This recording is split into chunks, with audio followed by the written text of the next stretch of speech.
Hey everybody, it's Jochen Hayden, and I'm back with the Desert Wolf versus Wirraway Ace War in the Pacific campaign.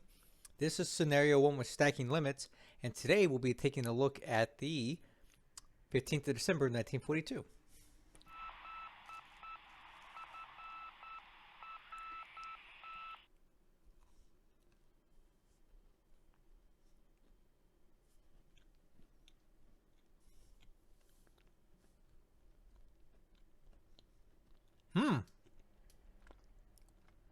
What is this? What was that? Maybe a sub? What was that unit reacting to? Did you see that? That was that Bristol class destroyer near Tagula. It was reacting to something.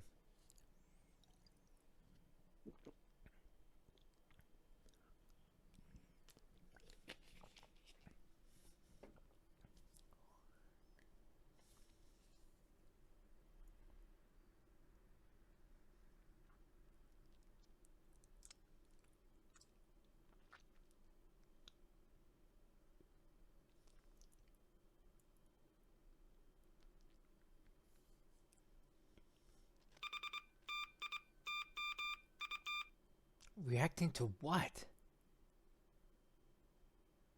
Oh. Uh-oh. Oh. um, I'll tell you what. If that Bancroft catches up to the Nokaze is dead. That this is like a Momi class or a Kamikaze class destroyer. These things have very small guns, and they're not really intended for going up against fleet destroyers like this. So hopefully this guy just pours on the coals and gets the heck out of there. See, the range is increasing. He may get away. Why are they killing? Oh, man.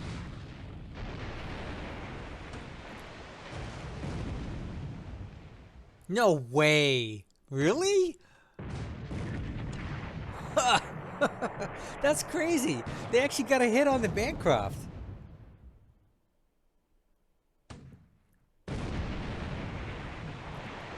Hey, I called this one wrong. The Nokaze actually got a hit on these guys. I don't think it did much damage, but I'm impressed. That could have been really bad for this APD. And you know what? I bet you they dropped off their troops. It was probably a fast transport. Dropped off troops and got a hit and got out. We're going to have to look at this guy. I don't think he's very good. This captain. I don't know.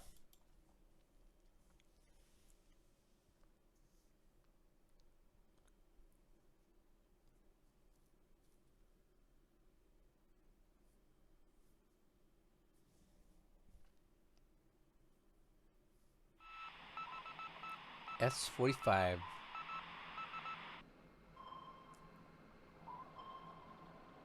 Wait, what the heck is this? What is going on here? Whoa. Okay, so we have, I guess, a Japanese patrol boat near Tagula engaging the S-45. But what is going on? There's some activity out here. Japanese are up to something, man. All right, anyway, that's done for now. Let's talk about air. This is the AM phase.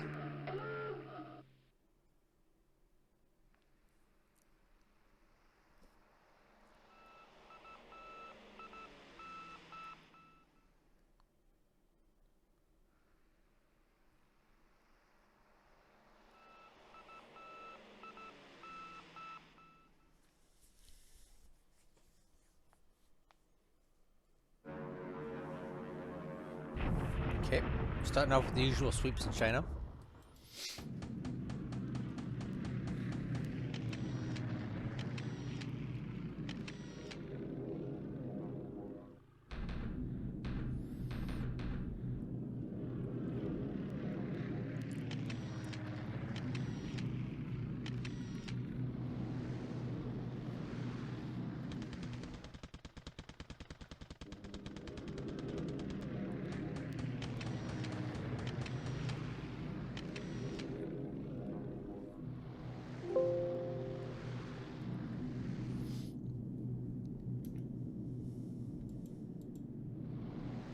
Ah, Sonya's.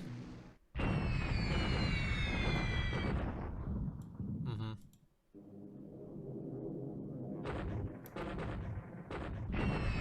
I'm convinced these guys are just on milk runs. They're just training pilots.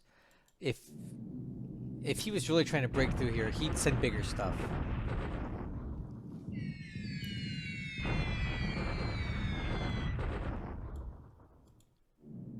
Ah, he's attacking up here now. I wonder why. Sonya's.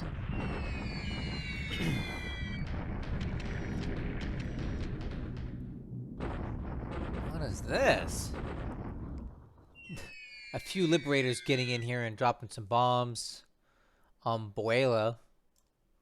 Nothing really came of that. Okay. Oh. Oh, wow. Now this is a cap. This is what I want to see, man. Now, let's give this about a minute. Let's see if we get an AB-24 shot down. We got Tojos. We got Oscars. We got Zeros. We got a nice little assortment here. See, this is what I'm talking about. If you're going to commit to a cap, then go all in, all the way. Don't piecemeal. Oh, jeez. Don't piecemeal it.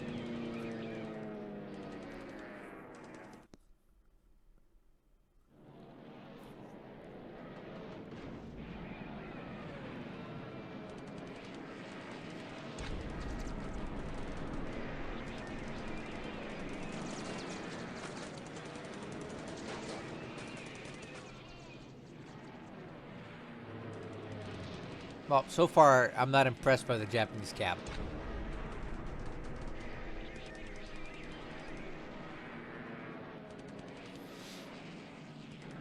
Alright, let's find out what happens here. What do you think? I say 19 Liberators get through. 19. Here we go. Okay, well, I was off a little bit. 17. It's still a lot, and this is going to cause damage to the aircraft that are still on the ground here. Watch. Yep, look at that. Now the cap is in full effect here. So let's see if they get any more on the way out. Yep.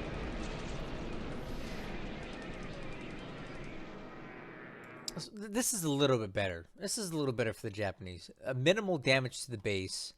At least 3 Liberators destroyed. Possibly more. Maybe some ops losses here too. And in exchange for some single-engine aircraft, which are relatively easy for the Japanese to replace. So, I don't know. This is an okay outcome today.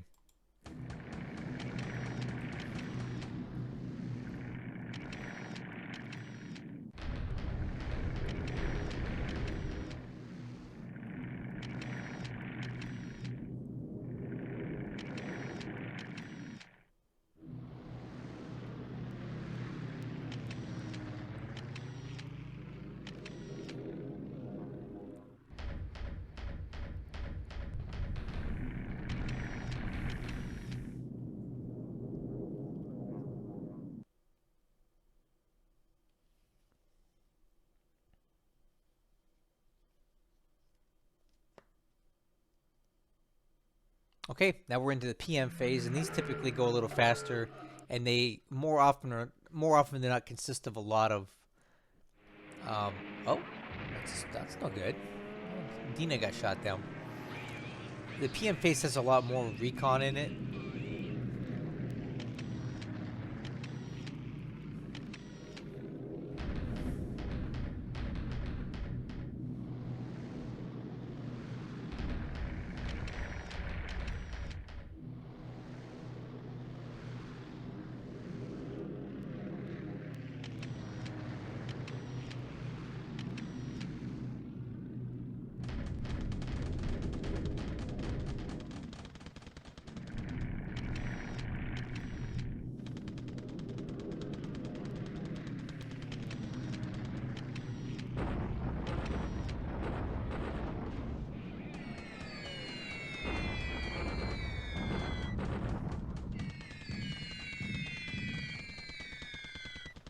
Okay, so we had a bombing raid come in here. A P-38's probably flying long-range cap is my guess. because we didn't see them in the animation. Okay, and B-26 is coming in real low. Lot of casualties for the Japanese. That's not good for them. But the losses they took were in a construction company, so these don't really have much AV. They don't really amount to much. Wow. So you can kind of start to feel the desperation, right? For Desert Wolf, he's really wanting to squash the Japanese on this island because his paratroopers are in a really bad way. Okay, another good raid here. This is on a Naval Guard unit, and this is bad for Wirraway because this is the unit that's got the assault value in it.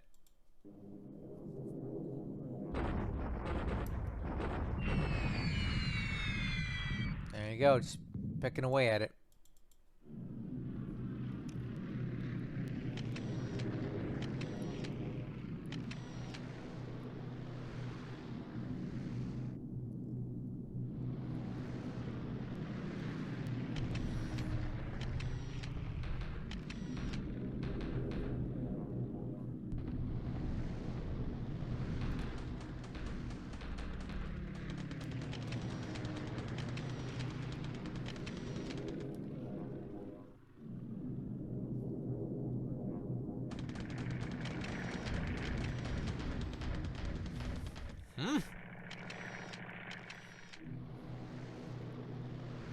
I don't think that was a.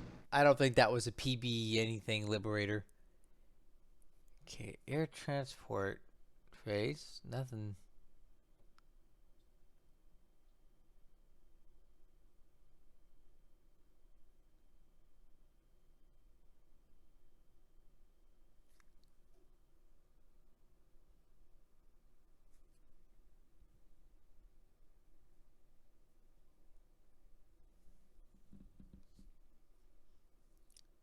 All right, line attack and movement. Let's see what happens here. All right, so we're back to bombarding up here. I think the Japanese are just not feeling it right now.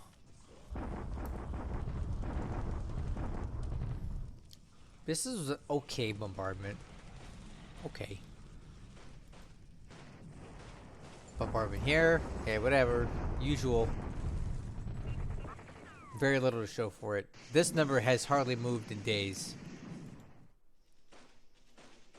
Okay, Allied bombardment on Rossel. I swear there's more here. Guys, there's more here, right? This 4th Division, maybe? Yeah, I think that's new. This 4th Division fragment might be new. Maybe that's what that fast transport brought in.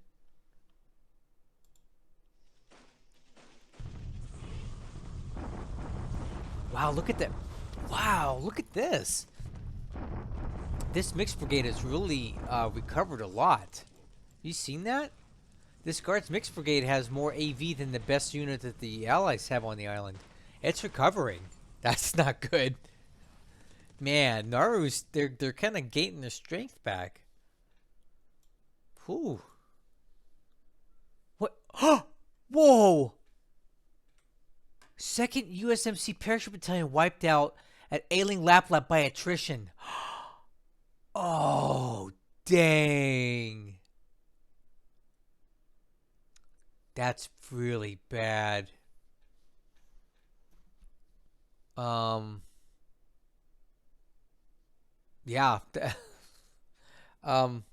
Yeah, that's not good.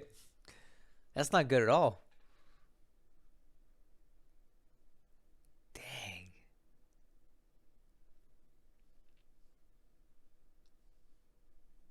The entire unit on Ailing is gone. Just dead.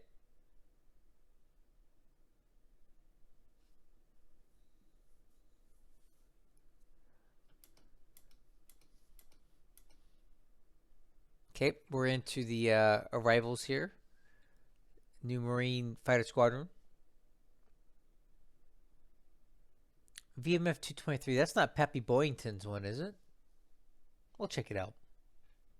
Wiped out.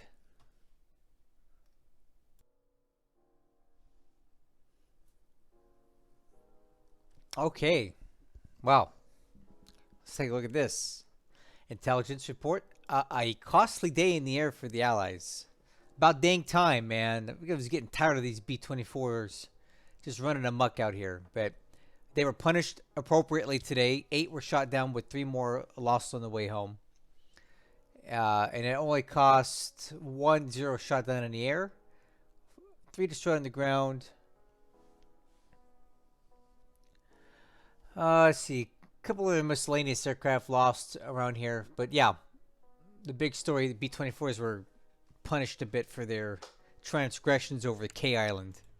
So of those aircraft that were shot down, we have quite a bit of pilot casualties here. 1 missing, 2 wounded, 6 KIA. Ship sunk. None over the last turn. Allies lost 12 points on the lost points this turn. 3 for the Japanese. That probably has something to do with the second pair of Marines getting wiped out. Let's see here. Okay, political points. Desert Wolf has gained 50 for this turn. And overall, the Japanese gained 6 points, but their win ratio continues to fall down to 1.591.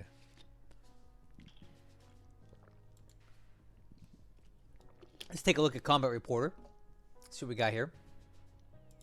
We'll start with sea action. So we had a Japanese patrol boat somehow finding its way all the way down to Tagula without the Bancroft intercepting it, and it scared off an S-45. And then we had an APD, which I can only assume was making a troop drop-off at Rossel Island, get intercepted by the Bancroft, and somehow the Bancroft lost this engagement. It took a shell hit, and the APD got away, so I think it's pretty amazing that the Japanese able to pull that off. So they got troops in, presumably, got a shell hit on a American destroyer and left. That's pretty good. On ground, this is Rossel. Bombardment here. But look at this. 4th Division is coming in here. This is new, and I think it got dropped off by that APD. Nauru, status quo. The Japanese are definitely rebuilding their strength, though. Do you see this? They did not have these numbers before. That Guards Mixed Brigade is recovering somehow. Ailing Lap Lap, look at this. Wiped. USMC Parachute Battalion wiped out by attrition. That's not good. We'll look at that later. We had a bombardment attack in the north of China, and down here, as usual, air attacks. Now this is where the Liberators got punished a bit. So 21 Liberators went in, only 10 came back. 8 were destroyed in the air, and 3 were lost to ops losses. So there was an effective cap put up today, and this is what I've been saying: if you're gonna cap, do it all the way. Don't piecemeal it. And this is a pretty good effort here. A lot of different aircraft, and let's see if we can take a look at some of the stuff. We have different altitudes, right? Look at this: 36,000, 38, 7, 8, 11. Layered cap. Good stuff. I like this.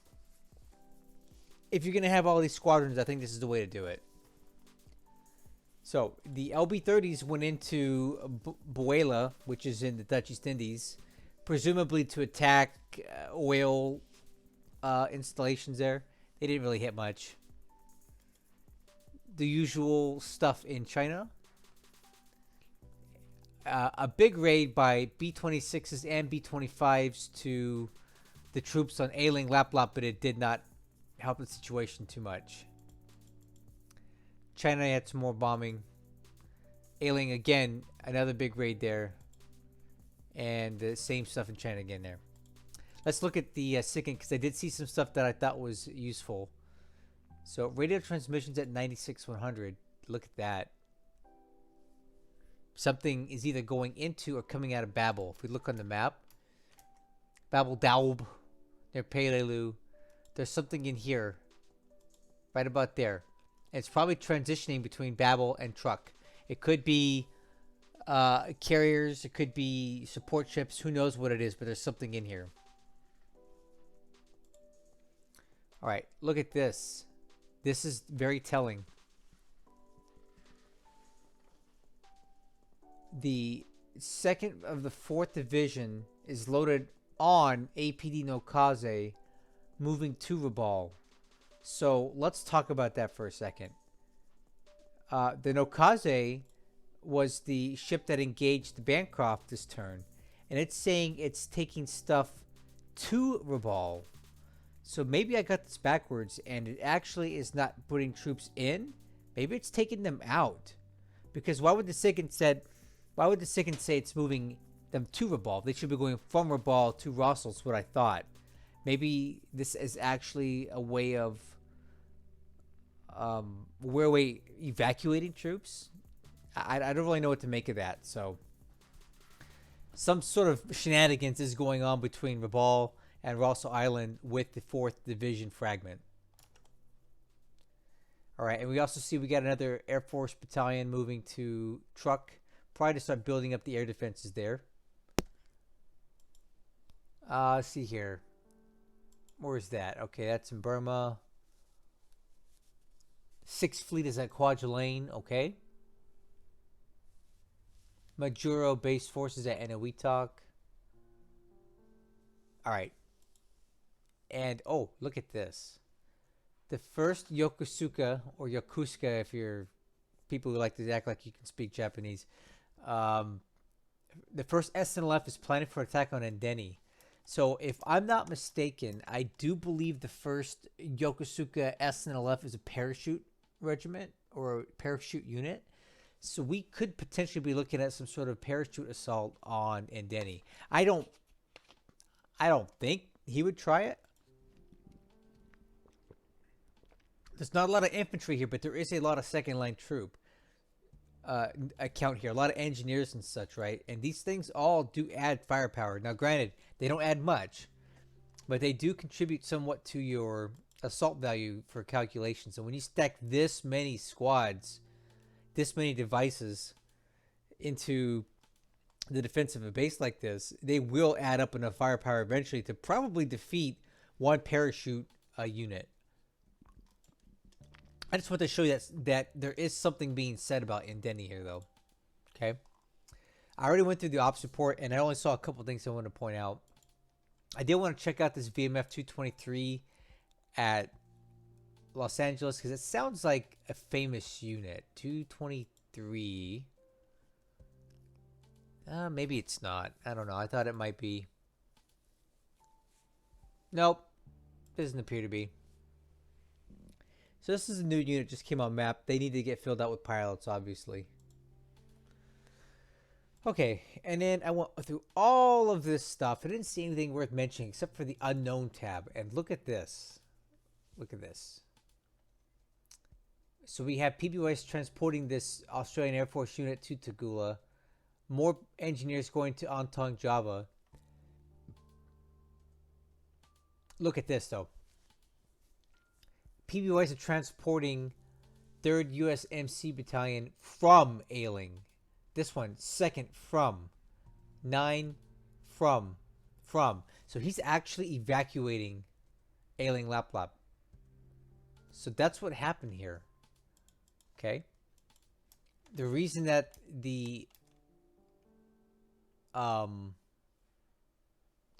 those parachute infantry guys got wiped out is because they were getting transported off the island, and they just left too few of them left, and they got wiped out. So now it's a race against time to get these guys evacuated off the island before they get wiped out. And they're based out of Macon. So the nice thing is, look at here, there is a bit of the 2nd parachute infantry battalion left, but they're definitely not anywhere near their TOE. So they're supposed to have 27 squads. All that's left are 15. Combat engineers are 3. They got 3. and a lot of support died out there on Ailing Laplap. So this is what I would call a defeat. The Japanese won here, I would say, at least temporarily.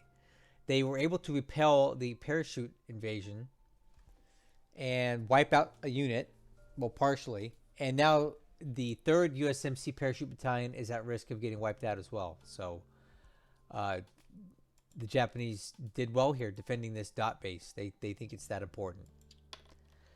We will talk a little bit more about the marshals in a minute, but let's just start at the top here and work our way around. You already know my feelings about China and Burma. Big old stalemate. No movement here that I can see that's worth talking about. It's the usual Japanese activity here and here. And as you can see, these units are doing okay. Look at this disruption and fatigue. Very low. These guys could take an attack all day, even with low supply. Here, in this hex that they've been battling, the disruption is actually coming down, not going up. These units are doing fine. They can keep taking these attacks, at least for a while. In Burma, nothing to speak of here. No real movement. It's just a big stalemate. I'm waiting for something to happen. For the time being, it does appear the Japanese ships have left Cocos. Based on the amount of activity we've been seeing here, I'm pretty sure that the Japanese will come back. But the base damage has been repaired. And it looks like next turn, we're going to get some of these supplies. Oh, yeah. These supplies should be dropped off, I'm assuming, next turn into this hex. Bring about another 1,000 supply in here. And they only need 1,400 is what they're saying for this place. But when's the next supply run coming in? Yep, these guys are just heading back in to refuel and to get more stuff. What is this?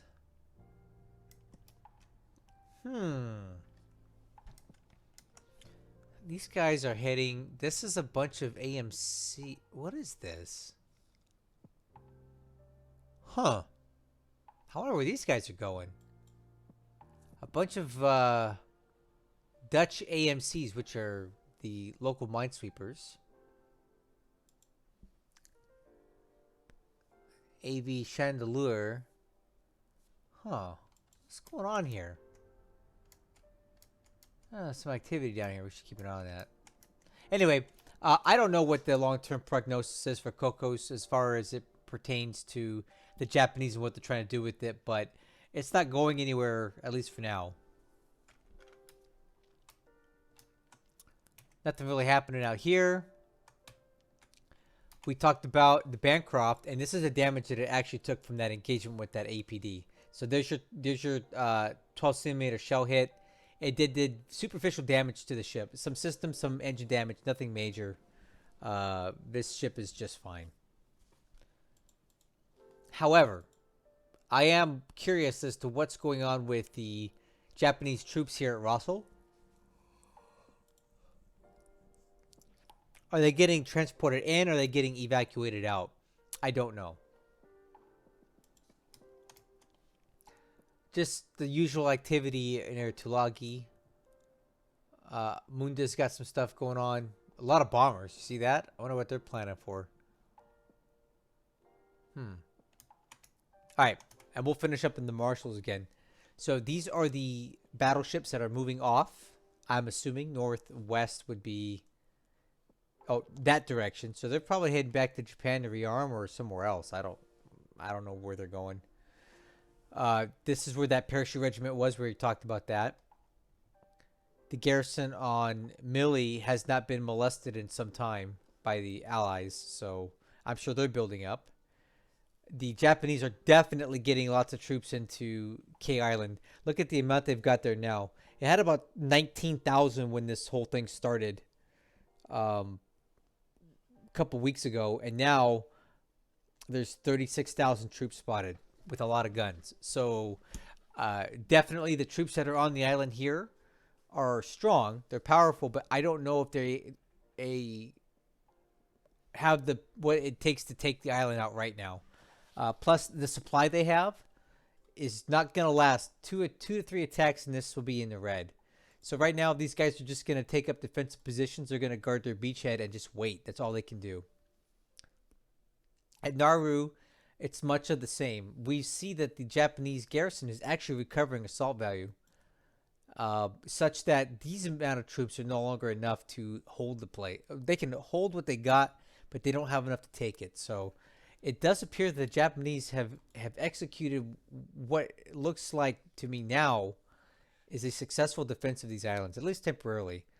I don't see Nauru being able to hold out forever because it is closer to the Allied lines than it is to the Japanese ones.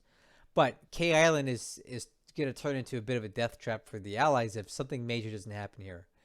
And let's talk about what that might be. And to me, something major would be the carriers intervening here and breaking the blockade. Look what I just found. Remember how these guys were going to Melbourne last turn? Look where they're going now. You ready for this?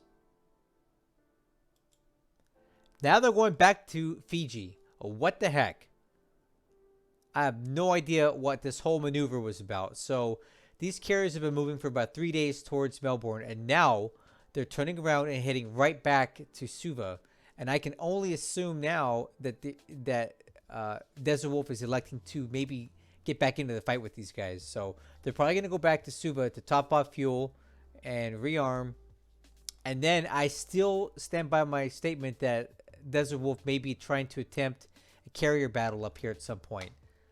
I don't know what the whole diversion to Melbourne was about. Maybe he was just trying to get them out of the way in case Kido Butai came down this way. But that he would have seen it coming for days with all the naval search assets in the area. There's no way that he could have got down here to challenge the carriers. So that can't be valid.